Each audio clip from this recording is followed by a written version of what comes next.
Hi friends, இன்னைக்கு என்ன பார்க்க போகிறோம்னா ஷாப்பிங் தான் போக போகிறோம். குவைத்தில் இந்த ப்ராப்ளம்லாம் ஸ்டார்ட் ஆனதுக்கப்புறம் இன்னும் நான் ஷாப்பிங் எங்கேயும் வெளியே போகலை. இப்போ வந்து வீட்டில் எதுவுமே இல்லை, கண்டிப்பாக ஷாப்பிங் போய் தான் ஆகணுங்கிற சுச்சுவேஷனில் ஷாப்பிங்க்கு கிளம்பலாம் அப்படின்னு சொல்லிட்டு பிளான் பண்ணியிருக்கோம். எத்தனை நாள் தான் நம்மளும் வீட்டுக்குள்ளே இருக்கிறது? டியூட்டிக்கு போகிறவங்க போயிட்டு வந்துட்டு தான் இருக்காங்க. ஸ்கூல்ஸ் மட்டும்தான் லீவு, மற்றபடி எல்லாமே நார்மலாக தான் போயிட்டுருக்கு. குவைத்தில் இப்போல்லாம் டேயில் எந்த ப்ராப்ளமும் இல்லை, அதனால காலையிலே எந்திரிச்ச உடனே போயிட்டு வந்துடலான்னு சொல்லிட்டு தான் பிளான் பண்ணி தூங்குனது. ஆனால் காலையில் எந்திரிக்கிறதுக்கே 10:30 ஆயிடுச்சு. அப்புறம் ரமதான் வேறு, அதனால் கண்டிப்பாக வெளியில் எந்த கடையிலையும் ஒன்றும் வாங்கி சாப்பிட முடியாது, ஒன்றும் கிடைக்கவும் செய்யாது, தண்ணி கூட குடிக்க முடியாது. அதனால் வீட்டில் கண்டிப்பாக சாப்பிட்டுட்டு தான் போகணும். அதனால் முந்தா நாள் நைட்டு வடைக்கு ஊற வச்சுருந்தேன். வடை, சட்னி, அப்புறம் பொங்கல் தான் செஞ்சுருந்தேன். சாம்பார் வந்து ஏற்கனவே முந்தா நாள் வச்சது இருந்துச்சு, அதனால் அதை வச்சே சமாளிச்சுக்கிட்டோம். இதெல்லாம் செஞ்சு முடித்து பசங்களை கிளப்பி அவங்களுக்கு சாப்பாடு கொடுத்து கிளம்புறதுக்கெல்லாம் ஒரு 1:00 ஆயிடுச்சு. அதுக்கப்புறம் தான் நான் சாப்பிட்டு கிளம்புறதுக்கு கரெக்டாக 1:30க்கு வெளியே கிளம்புனோம். போய் பார்ப்போம், காய்கறி எல்லாம் நமக்கு ஃப்ரெஷ்ஷாக கிடைக்குதா எப்படின்னு சொல்லிட்டு, ரேட்டெல்லாம் எப்படின்னு சொல்லிட்டு பார்க்கலாம். இப்போ என்ன பண்ணிகிட்டு இருக்கேன்னா, வடை வந்து ஏர் ஃப்ரையரில் தான் செய்ய போகிறேன். ஹஸ்பண்டுக்கு பசங்களுக்கெலாம் எண்ணெயில் பொரிச்சு கொடுத்தாச்சு, எனக்கு மட்டும் ஏர் ஃப்ரையரில் போட்டு எடுத்துக்கிறேன். இப்போ கரண்ட்டாக குவைத்தில் என்ன சிச்சுவேஷன்னா, எல்லோரும் சேஃபாக தான் இருக்கிறோம். ஆனால் நைட்லாம் கொஞ்சம் தூக்கம் இல்லாமல் இருக்கும். ஏன்னா சைரன் சவுண்டு கேட்கும்போது நம்மளுக்கு ஆட்டோமேட்டிக்காக தூக்கமே வராது, திரும்ப கஷ்டப்பட்டு தூங்குவோம். இப்போ வேறு மழை பெஞ்சிகிட்டு இருக்கா, அந்த இடி முழங்குறது ஏதோ டமால் டிமில் சொல்லிட்டு நம்மளுக்கு குண்டு போடுற மாதிரியே இருக்கும். இப்போதைக்கு ஸ்கூலும் எதுவும் ஓப்பன் பண்ணல, அப்புறம் ஏர்போர்ட்டும் ஓப்பன் பண்ணல. இந்த 2ம் தான் க்ளோஸாக இருக்குது, மற்றபடி எல்லாமே நார்மலாக தான் போயிட்டுருக்கு. குவைத்தில் எனக்கு இந்த பஸ்ஸில் போகணுன்னாலே பயமாக இருக்கும். மெயினாக இந்த red colour bus, orange colour பஸ்லலாம் ஏற மாட்டேன். ஒன்லி ப்ளூ கலர் பஸ்ஸில் மட்டும்தான் ஏறுவேன். இப்படி ரெட் கலரில் பஸ்ஸில் ஏறினோன்னா இந்த மாதிரி தான் கால் வச்சு ரொம்ப டைட்டாக பிடிச்சிட்டு வரும், பிடிக்கிறது கூட இருக்காது. அப்படி பஸ்ஸு வந்து ஏதோ மிதந்து போன மாதிரி இருக்கும். ஃபஸ்ட்டு சிட்டி சென்டருக்கு தான் போயிருக்கோம். லாஸ்ட்டு 2 to 3 வீக்ஸாக வீட்டுக்கு என்னென்ன தேவையோ அதை மட்டும் எழுதி வச்சுக்கிட்டே தான் வந்தேன். ஆனால் எழுதி அதை எடுக்க மறந்து வந்தாச்சு. சிட்டி சென்டரில் ஒரே ஒரு திங்ஸ் தான் வாங்க வேண்டியிருந்துச்சு. மெயினாக அந்த பவுல் வாங்குறதுக்கு தான் வந்தேன், ஆனால் அதை தவிர எல்லாமே வாங்கிட்டு போனேன். நான் என்னென்ன வாங்கினேன்னு சொல்லிட்டு அடுத்த வீடியோவில் அப்லோட் பண்ணுறேன். இங்கேயுமே ரொம்ப நேரம்லாம் நிற்கலை, ஒரு ரவுண்டு லைட்டாக போய் பார்த்துட்டு என்னென்ன வச்சுருக்காங்கன்னு மட்டும் பார்த்துட்டு கிளம்பிட்டோம்.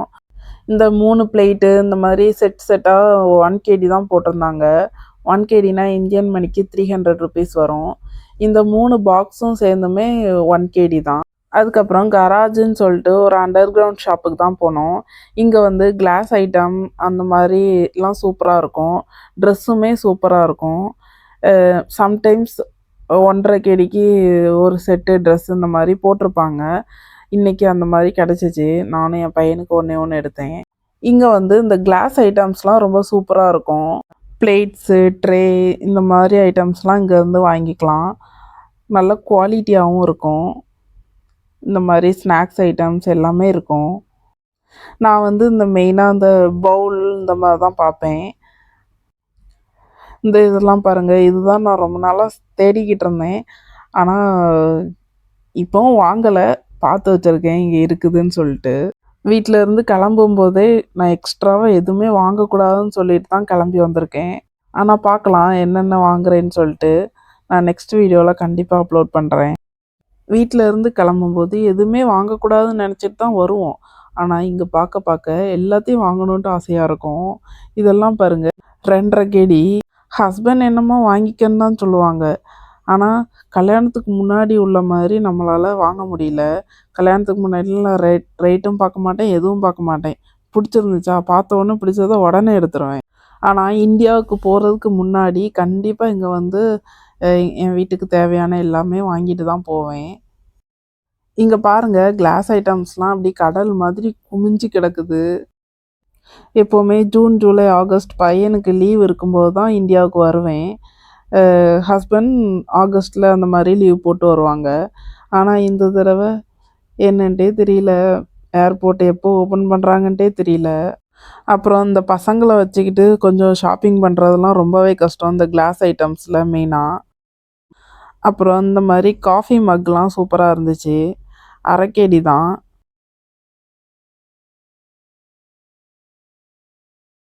இந்த மக்குலாம் பார்க்க பார்க்க வாங்கணும்னு தான் தோணும்.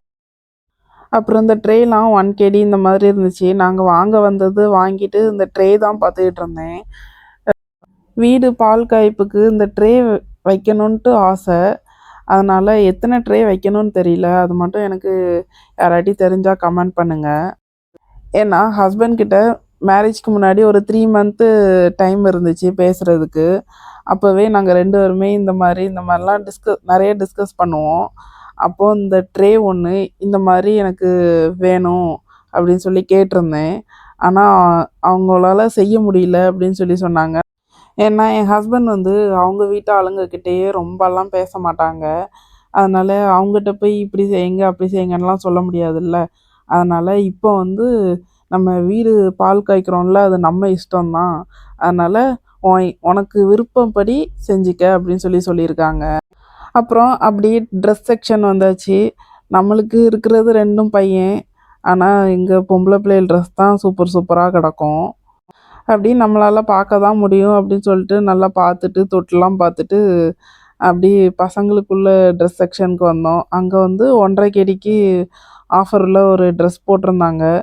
அதுவும் சூப்பராகவே இருந்துச்சு. அதனால் ஒரே ஒரு ட்ரெஸ் ஒரு பையனுக்கு மட்டும் எடுத்துட்டு அப்படியே அங்கேருந்து கிளம்பியாச்சு.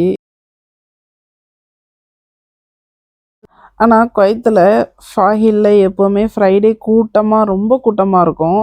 ஆனால் அந்த அளவுக்கு எல்லா கடையிலையும் கூட்டம் இல்லை. இருந்தாலும் கிராண்ட்லலாம் டோக்கன் வைக்கிறதுக்கே டோக்கன் இல்லை. நான் க்யூவில் நின்று தான் வச்சேன். மற்றபடி எல்லா இடத்துலையுமே நார்மலாக தான் இருக்கிறாங்க. நம்மளுக்கு இப்படி கொஞ்சம் சுற்றிட்டு வந்தால் தான் கொஞ்சம் மைண்ட் ரிலாக்ஸாக இருக்கும். எந்த கடைக்கு போனாலுமே கடை ஃபுல்லாக ஒரு ரவுண்டு அடித்தா தான் கொஞ்சம் நிம்மதியாக இருக்கும். வாங்குகிறோமோ இல்லையோ பார்த்துட்டாட்டி போகணும். மேக்ஸிமம் நாங்கள் விண்டோ ஷாப்பிங் தான் வருவோம். ஆனால் இந்த தடவை தேவையான பொருள்லாம் கண்டிப்பாக வாங்கிட்டு போகணும். இந்த மந்த்து ஃபுல்லாக வெளியே வரக்கூடாதுன்னு நினச்சிருக்கோம். ஏன்னா சேஃபாக வீட்டிலே இருக்கிறது தான் நல்லது. நெக்ஸ்ட்டு மார்க் அண்ட் சேவ் தான் போயிட்டுருக்கோம். இடையில இந்த பேர்ட்ஸை வேறு பார்த்தாங்களா, 2 பேரும் ஒரே விளாட்டு. அந்த பேர்ட்ஸை விரட்டி விட்டுட்டே இருந்தாங்க. அதை சாப்பிடவே விட மாட்டேன்ட்டாங்க. மார்க் அண்ட் சேவ்லேயுமே ஒரே ஒரு திங்ஸ் தான் வாங்க வேண்டியிருந்துச்சு. அதையும் வாங்கிட்டு அப்படி சுற்றி பார்த்துட்டு வேறு ஏதாட்டி ஆஃபர் வச்சுருக்காங்களா. ஏன்னா சம்டைம்ஸ் ஆஃபர் புக்கில் போடாததெல்லாம் வச்சுருப்பாங்க ஆஃபரில். அதனால் அப்படி ஒரு ரவுண்ட் அடிச்சுட்டு இந்த கிளிப்பெல்லாம் அழகழகாக இருந்துச்சு.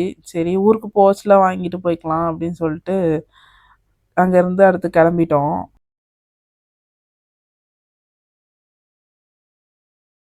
அடுத்து இங்கேருந்து கிராண்டுக்கு தான் போகிறோம்.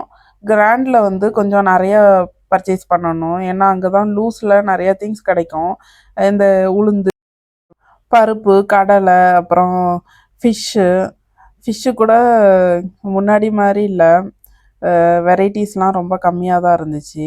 ரேட்டு வந்து எல்லாமே கூட கூட தான் இருந்துச்சு. அப்புறம் இங்கே கிராண்டில் கேஷ்யூ எல்லாமே எடுத்துகிட்டு வெஜிடபிள்ஸ் தான் வாங்க போனோம். வெஜிடபிள்ஸுமே ரொம்ப ஃப்ரெஷ்ஷாக இல்லை. ஒரு 2 வெஜிடபிள் மட்டும் எடுத்துகிட்டு அங்கேருந்து கிளம்பி அதுக்கப்புறம் லூலு போயாச்சு. லூலுவில் வந்து வெங்காயம் தான் எடுக்க போயிருந்தேன். வெங்காயம் வந்து 95 ஃப்ரில்ஸ் தான் போட்டிருப்பாங்க முன்னாடிலாம். 95 ஃப்ரில்ஸு அப்புறம் 160 இந்த மாதிரி தான் போட்டிருப்பாங்க. ஆனால் அந்த தடவை அப்படியே டபுள் மடங்காக ஆயிடுச்சு விலைவாசிலாம். முட்டை வந்து 900 ஃப்ரில்ஸ் போட்டிருந்தாங்க லூலுவில். ஆனால் அது வந்து ரொம்ப குட்டி குட்டியாக இருந்துச்சு. அவ்வளோதான் ஃப்ரெண்ட்ஸ், கிளம்பியாச்சு. என்னென்ன வாங்கினேன் நெக்ஸ்ட் வீடியோவில் அப்லோட் பண்ணுறேன்.